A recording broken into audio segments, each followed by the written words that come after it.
Welcome to this week's episode of Hot Boxing Talk. And this week we spoke to former three-time world champion, junior lightweight world champion Malcolm "the Stone" Klassen, and about his upcoming world title shot, as well as having our weekly chat with Hayden and Sorrel about Isaac Chilemba's golden opportunity to challenge Sergey Kovalev. This is Hot Boxing Talk. So this week we are focusing our attention on Isaac Chilemba. He gets an opportunity of a lifetime when he challenges Sergey Kovalev for the undisputed light heavyweight championship of the world. Possibly not linear, but undisputed. He goes up against Isaac Chilemba, like I said.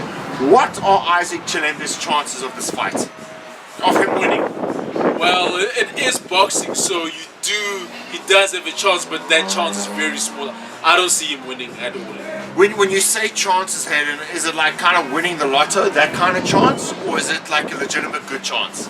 Look, Isaac is a good international boxer. Let's give him a good chance here, but not a good chance. Like I wouldn't say a good chance. He's got a very. I mean, why would they schedule a fight against Andre Ward? And that was my next question, Cyril, is that Isaac in the press is quoted this week in Sowetan that he feels disrespected, that they've looked beyond him, that they've already announced a November fight with him and Andre Ward, Sergey Kovalev, that is. How do you think that affects him mentally? Well, he should feel disrespected. I mean, how do you announce another fight another fight where he still has to fight? You know, it is disrespectful towards him, and I don't blame him for feeling disrespected. Quite significant was the news that Jody Solomon is Isaac Chilemba's head trainer.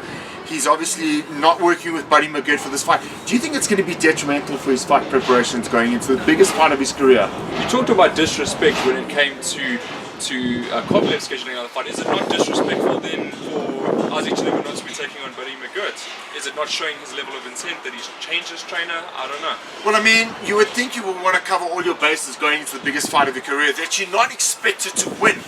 How do you think that'll affect him? Well, biggest fight of your career, you surely should be going with the trainer that's been there with you through the toughest fights that you've done really well with. I'm really surprised that he's dropped Buddy McGirt, but in fairness to Jody and Isaac, they have been together for several years, so it's not like she's a stranger to the camp. But in terms of her training fighters, what do you make of that? I can't make an assessment on. I haven't seen any of the results as a trainer, so I can't really make an assessment. But you know, I'm very, very surprised that he's opted to make the change. So the fight happens Monday night in Russia. So here's the thing: the promoter of the event for both fighters is Main Events. Now, what do you think this means for the promoter? And let me ask you, I'm going to put you on the spot and say, who do you think Main Events wants to win this fight? Well, bearing in mind both fighters belong to Kathy Duva. Well, obviously there's a mega bout with between Kovalev and Andre Ward coming up in November, so clearly the plan is for Kovalev to win. But if Isaac wins by some chance, then surely he gets the right to fight Andre Ward. No, I don't think so. Not necessarily. He's just lost to Lydia Alvarez, and you know, you got like as of late, he doesn't have that Kovalev sell point. So I don't believe so. So I'm going to put you guys on the spot. Who wins and how and why? Kovalev stops Isaac before the 8th round. How? Knockout, TKO, accumulation? I think a TKO. Yeah, I think a TKO around 8 or 9, maybe even 10, because I think he's going to be quite durable in the beginning of the fight. So basically Isaac puts in a credible performance going in, before losing. Before he gets caught and seriously hurt. Seriously hurt. The two gentlemen have spoken right here on Hot Boxing Talk. So joining us is three-time former world champion, junior lightweight world champion, is Malcolm "the Stone" Klassen. Malcolm, welcome to Hot Boxing Talk. I spoke to your trainer, Bernie Pallman, several weeks ago on the show. He spoke about you. You had an epic knockout. It's probably the knockout of the year so far in South African boxing, where you knocked a guy out in the first 35 seconds. Malcolm, you're the WBA Intercontinental Champion now. You're going to be fighting for the IBO Junior Lightweight Championship of the World. This will be your 4th title, should you win it, in terms of being a world champion. What does it mean to you right now? I mean, how old are you now? 35. 35, and how much more do you have left in you? I've got I thought maybe another year and a half, 2 years, but I've got another 3 years in myself. So when you beat Gary Sinclair, and that was pretty much, what, 10 years ago, 2001, I mean, it seems like a lifetime ago. Was that the biggest fight of your career that you pulled off, that you won? Because a lot of people actually felt at the time that it was a bit too much for you. A featherweight at the time, you moved up to junior light. Talk us through what it was like beating Gary Sinclair. It was, for me, it was big, it was huge, humongous. I mean, this guy just came off beating Cassius, and Cassius was like a superstar in South Africa.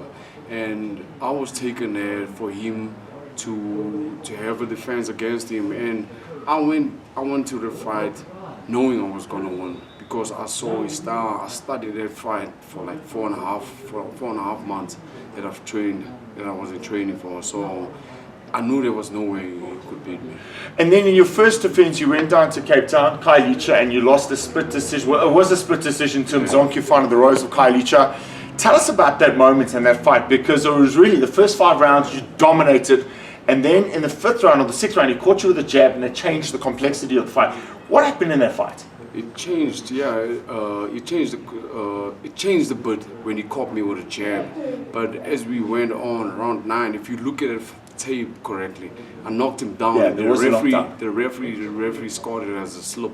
I don't know how he scored it, what fight he was watching, but I really knocked him down. And then you came back. You had a few fights in between. You beat, you won the eliminator as well for the IBF, and then you stopped Cassius Beloy. And then, then what happened? You went to America, and then you lost to Robert Guerrero, who's a great fighter.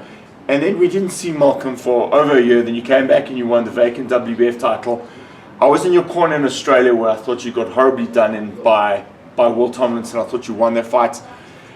You've been very inconsistent the last 2-3 years. What's happening with you now? Now I'm just like completely like focusing on my career. I mean, I was a bit here and there. My mindset wasn't right. If I wanted to make a decision now, I was making it now. And that's why you call me Malcolm. I do call him Malcolm Klassen, because that's the truth. I was like that. I was making decisions like now. I wasn't like thinking over it. I took a decision like now. If I felt like I don't want to be here, I would like take my things and just go. That's the way I was. So the last couple of fights you've been lightweight, junior light. The last fight you looked great as a junior light. That's your division. There's a fight out there that the South African public are talking about. It's a rematch with you and Mzonke Fana. Do you want that fight to happen? I don't want that fight. I mean, Fana's like 43. He's turning 43 years old. Not age ain't nothing, but I mean, I don't want to fight him. What am I going to gain fighting him? So I don't see myself fighting him again. Because the truth of it is, should you win the IBO World Championship and Mzonke is fighting Terry Flanagan for the WBO Lightweight World Championship, regardless of that result, South African fans want to see a super fight. Now, in my opinion, that's a super fight. If that fight happens, how does it go? I mean, it's obviously people know I'm gonna win. And not just when I'll stop him. I mean, I went to Namibia and fought a guy in his backyard that beat him and Cassius. I mean, I dismantled this guy. Paulus Moses. Yeah. Malcolm, in closing, let me ask you, the boxing fans and the fraternity, and yes, I have been guilty of calling you Malcolm. You tell the people, how would you like to be remembered as a fighter in South African boxing? I would be remembered as a hard worker, as a bad boy in boxing. I want to be remembered as the guy that took every opportunity and took it with both hands. I mean, boxing is a game where there's a lot of nasty things going on. You would win fights and they would make you lose fights, but I never gave up. One of the most talented fighters in South African boxing history, Malcolm, I can call him Malcolm now. The Stone Klassen, former 3-time champion of the world, hoping to become 4-time champion of the world. Talking to us right here on Hot Boxing Talk. Sweet, man. So we hope you enjoyed the show. We'll catch you again next week. For myself, Colin, Nomaganjani, Nathan, and Hayden Jones. We'll see you again next week.